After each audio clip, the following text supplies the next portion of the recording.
కూటమి ప్రభుత్వం వచ్చాక ప్రతి గ్రామంలో అక్రమ కేసులు అనేవి బనాయించకుండా లేనటువంటి గ్రామాలు ఏదీ లేదు.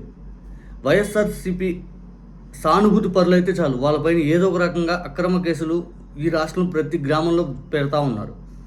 ఇక అనపర్తి నియోజకవర్గంలో రంగంపేట మండలంలో మత్స్యకారు ఎన్నికలకు సంబంధించి ఎంత అక్రమం చేశారని చూడండి. పోలీసు వారు ఇంత దారుణం చేయడం మంచి పద్ధతి అయితే కాదు.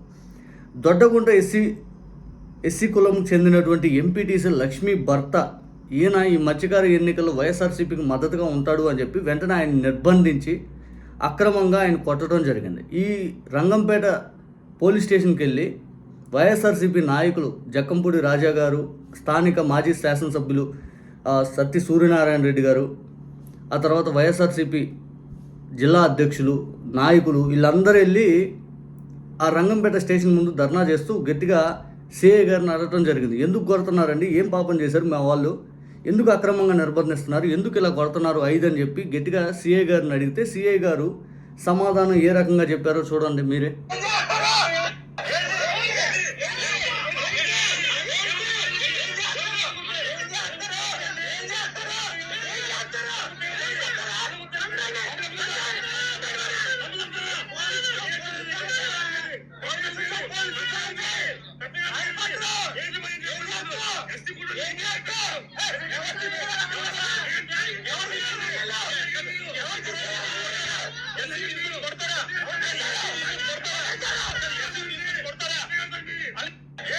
అయ్యా, ఎస్సీ కులానికి చెందినటువంటి ఆ వ్యక్తిని అక్రమంగా నిర్బంధించి ఎందుకు కొట్టారయ్యా అని చెప్పి స్టేషన్కి వెళ్ళి వైఎస్ఆర్సీపీ నాయకులు అడిగితే సిఐ గారి సమాధానం వినండి. సిఐ గారు సమాధానం చెప్పడం ఇష్టపడకుండా ఎదురుదాడి చేయడం మొదలుపెట్టారు.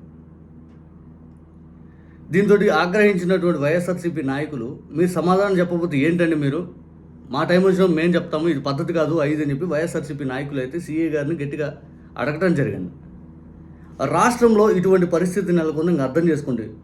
తప్పుడు కేసులు పెట్టిన వాళ్ళపైన వైఎస్ఆర్ కాంగ్రెస్ పార్టీ ఇప్పటికే చాలా ప్రైవేట్ కేసులు వేసింది. ఏ ఒక్క అధికారం